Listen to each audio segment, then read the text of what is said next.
in which Maria was killed by Pyramid Head, so James now finds himself all on his own again. He who is not bold enough to be stared at from across the abyss is not bold enough to stare into it himself. The truth can only be learned by marching forward. Follow the map. There's a letter and a wrench. So James will now update the map, and we have a couple of new locations. On the corner of Sanders and Lindsay in the second house, we'll find a letter and a wrench, as James points out from that note. And we also get Rosewater Park circled, and James will underline the Silent Hill Historical Society. So these three locations are now connected. And we get the hospital lobby key so we can exit the hospital.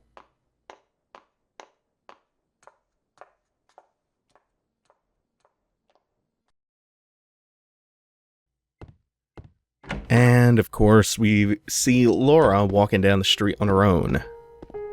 So James will probably be going after her.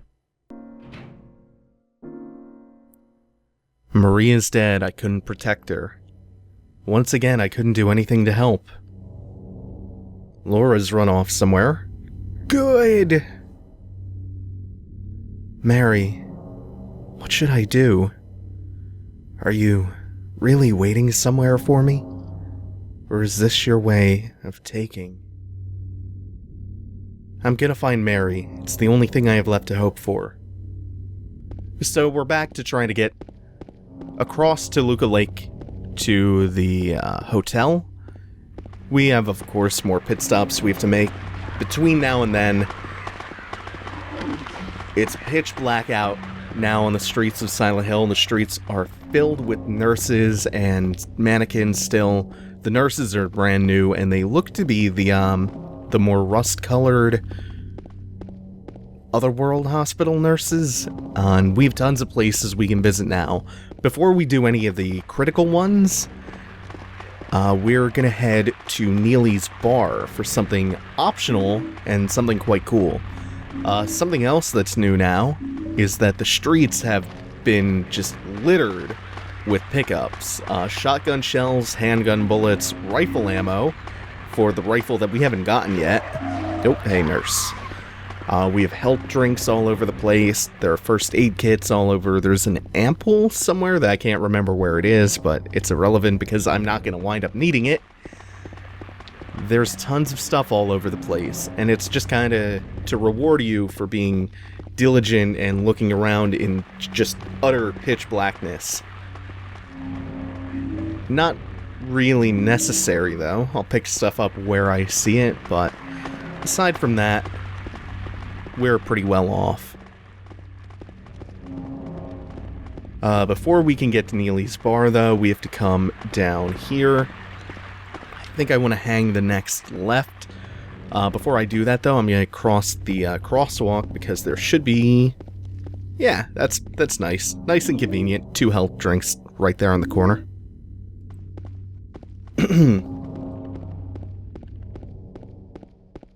Down this way, there would normally be a dead end, but it's kind of opened up now.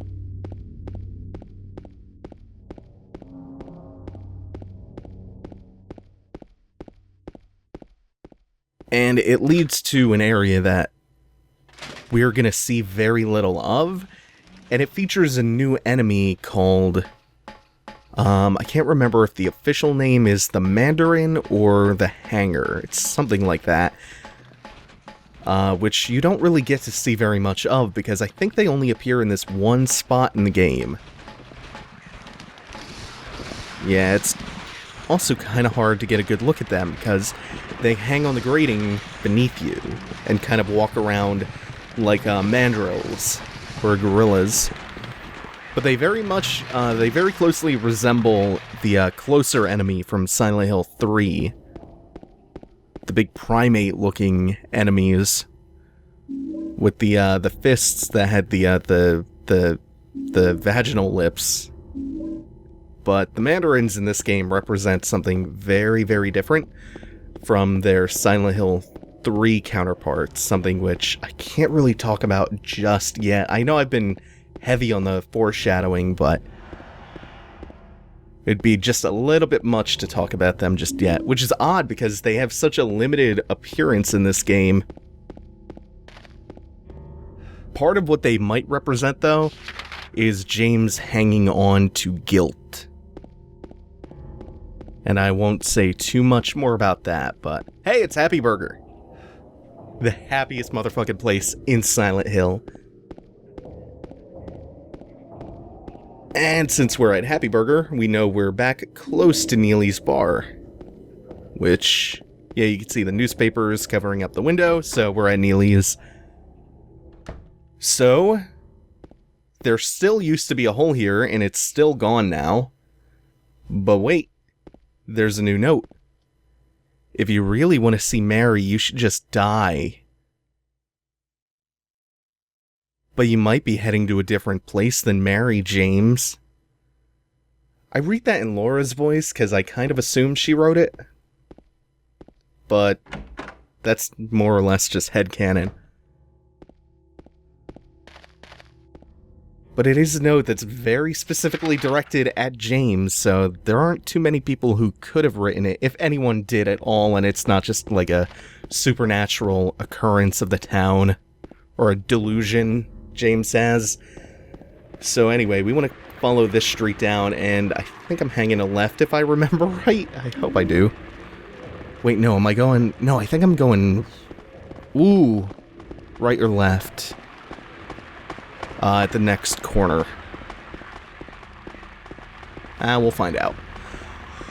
To deepen the connection, though, between Maria and Mary, since I was just talking about this, Maria, while we were in Brookhaven, fell ill. She had to be taken to one of the hospital rooms to rest. We found her medications when she got up on her own. She was all groggy and sick, and then she was telling us that, like, before we left Brookhaven, that she started to feel better. And I did go the wrong way. I was supposed to go left. Should have trusted that instinct.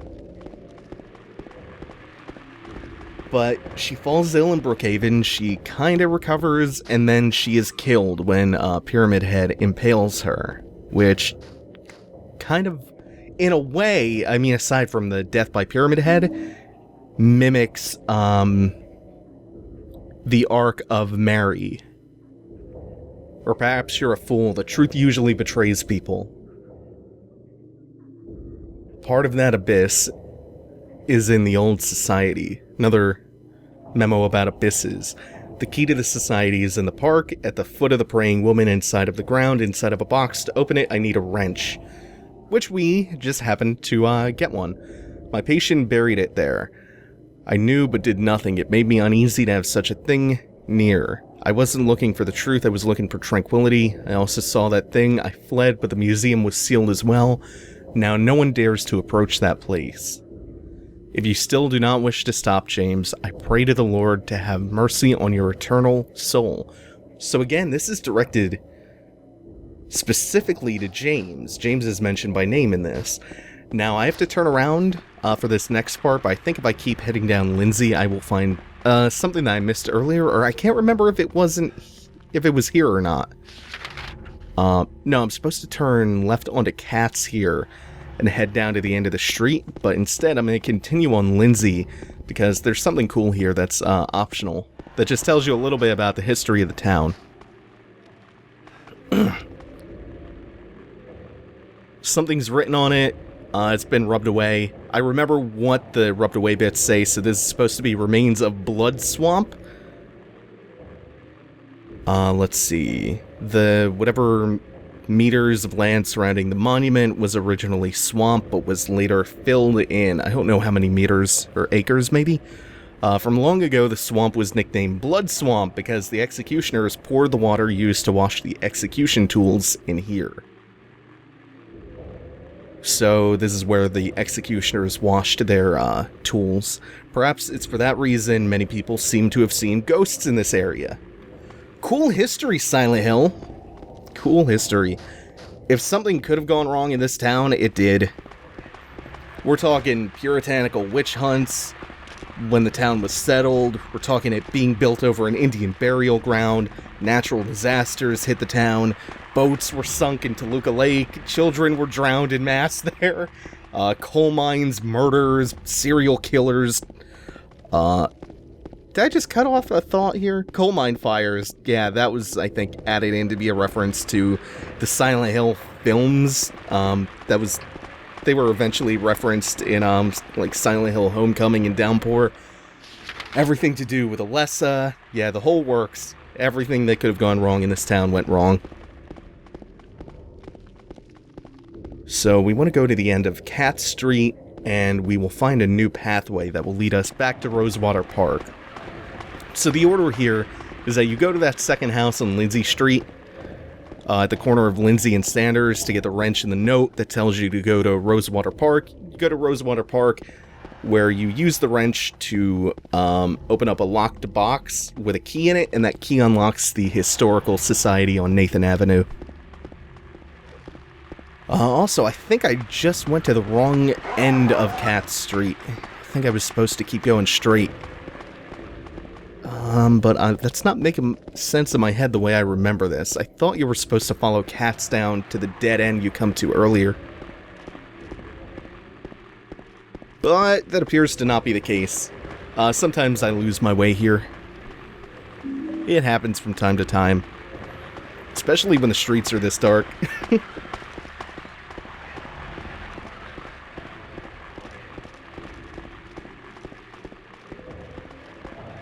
So that just gives us more opportunities to pick up all of the shit littering the ground here. Especially shotgun shells. Like, I'm never gonna run out of healing items. I'm never gonna be in that desperate a need. And I really shouldn't run out of ammo ever, but it's always nice to just have that stuff around. So this is the door that wakes in darkness, opening into nightmares. Yeah, wakes in darkness. This door was not here before, but now that the town is pitch black, we can go through this, and this is a shortcut out to Rosewater Park. Because the first time we go there, we had to have gone through both apartments. This is just an easier way to get from point A being Brookhaven, to point B, Rosewater Park.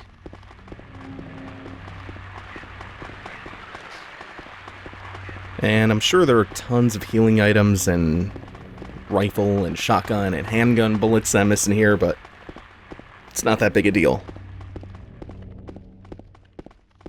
That's the thing with Silent Hill as opposed to like Resident Evil or something. Silent Hill is pretty easy normally.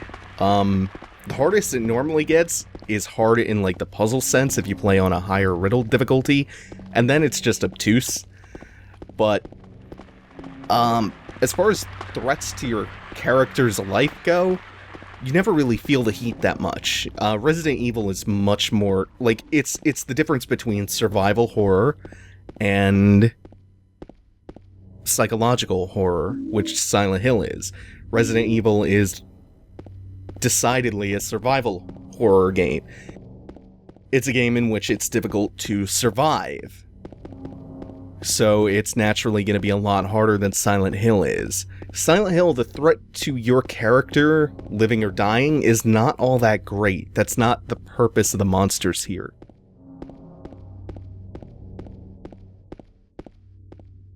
The monsters here are designed to kind of pervert reality and represent things that will get into your head, that they'll nest there and kind of shake you to the core.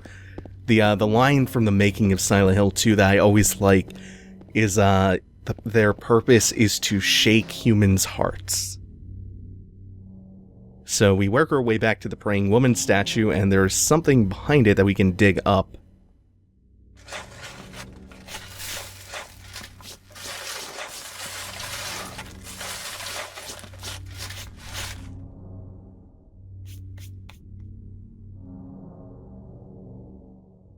And that something is the locked box from the letter that we read earlier on Lindsay Street. Oops. Oh shit. Wires getting crossed. That always seems to happen when I play on the PC version. I always kind of forget my buttons in the moment, and I wind up going into the map instead of the inventory. Happened a lot in Silent Hill 3 as well. But using the wrench on this box, we can open it up and we get an old bronze key. That old bronze key is the key that will unlock the door to the Silent Hill Historical Society on Nathan Avenue. Now, I get to look like a real dipshit as I clumsily navigate my way back out of Rosewater Park in the dark, and oh my god, I did it. I did it on the first try without getting super lost like a moron. Great. I shouldn't be that proud of it because I played this game like fucking 5 or 6 times, but go me. I'll take that win. Why not? I got lost going to the praying woman statue. I managed to get out of there okay, though. I'm gonna take that as a win because my navigation skills are for shit.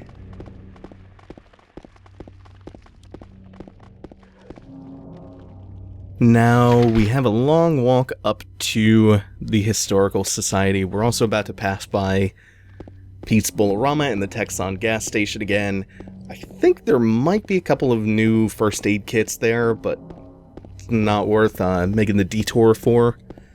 So we'll just continue straight along Nathan to the Historical Society.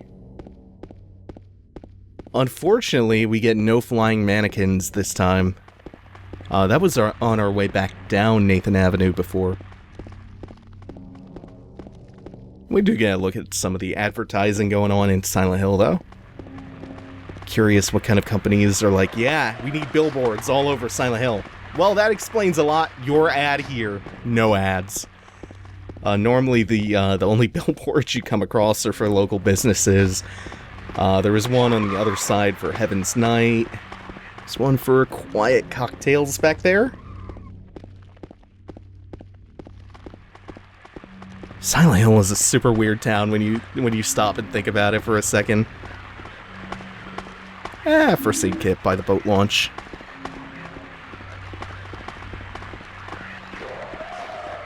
And here we are at the Historical Society.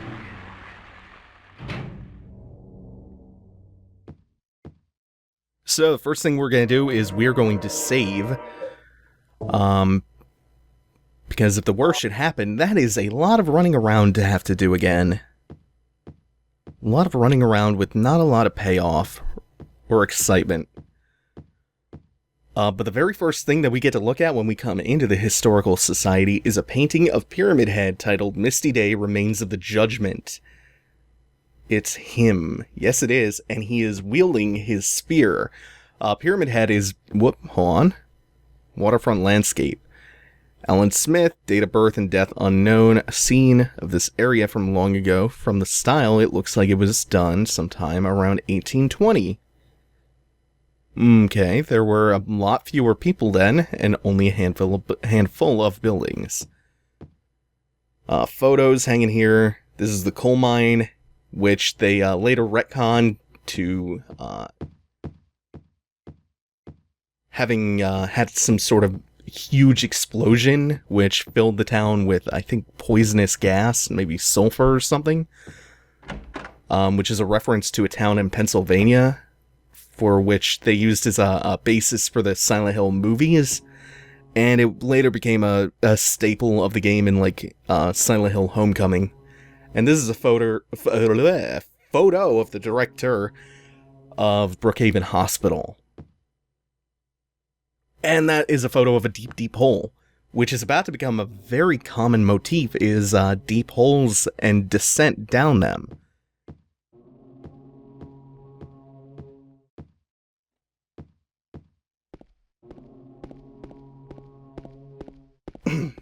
If you listen real carefully while James is making his way down this absurdly long flight of stairs, you can hear a boat horn. Later on in the upcoming area, we'll learn a little bit more about this, but on Toluca Lake, which we're kind of adjacent to in the Historical Society, and I guess now, with how long James has been going downstairs, we would be kind of underneath. A boat sank in Toluca Lake, and 14 people on board were killed.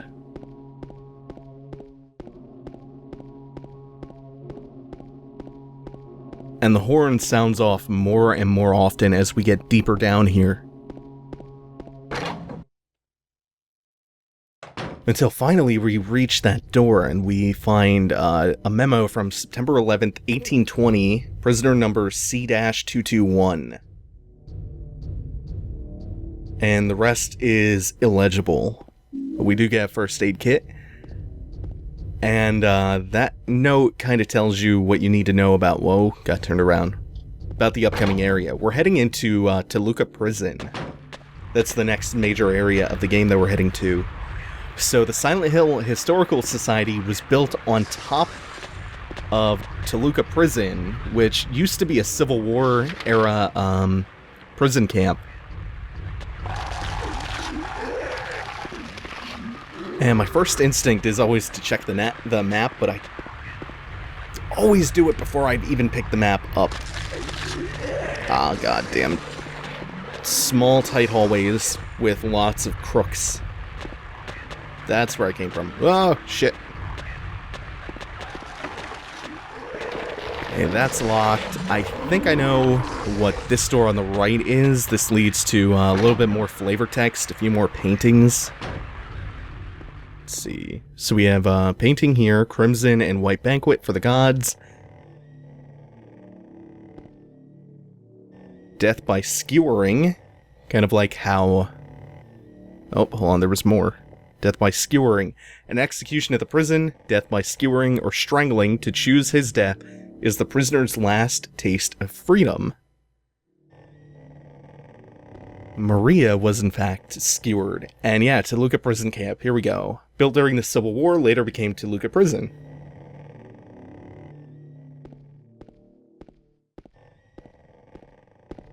You get this real unsettling purring noise in there. I was saying before, I just had too many thoughts going on.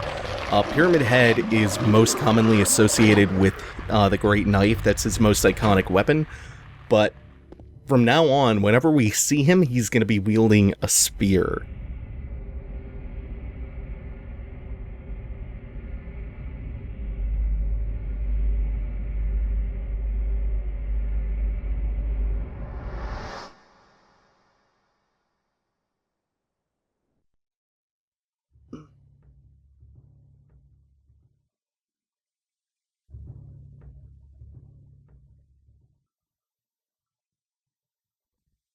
Okay, the trick here is you want to turn a little bit more than 90 degrees, something like 120 from where you start off facing. Man, wire's getting crossed again. And you want to pull out a melee weapon and start hitting the wall.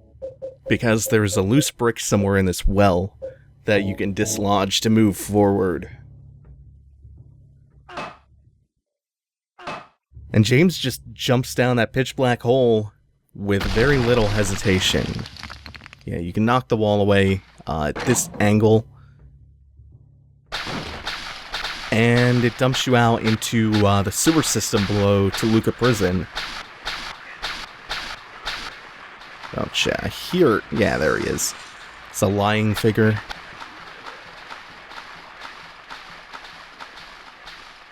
Is this the door I want to come in first? Oh no, it's the one right behind me. Hard to see painted against the wall. And then this one.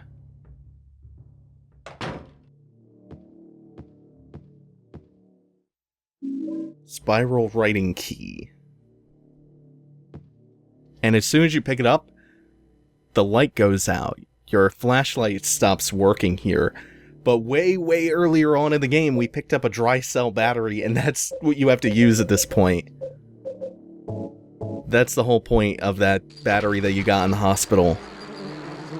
And now when you turn... when you turn the light back on, the room is filled with giant roaches. We see that the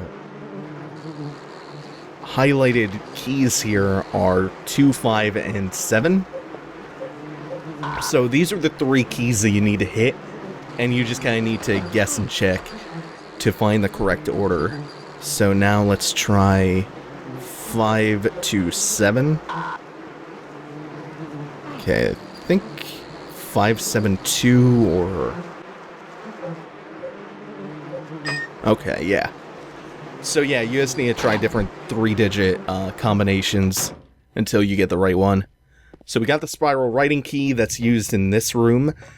This room was depicted in one of those paintings back in the Historical Society. So we've now made a ludicrously long descent down a huge flight of stairs. We've jumped down one hole way off into the distance below us. We keep descending. We descend further and further and further down these impossibly long holes. So we use the spiral writing key on the grate. That opens up. Now we can jump down yet another hole, making long, long descents here.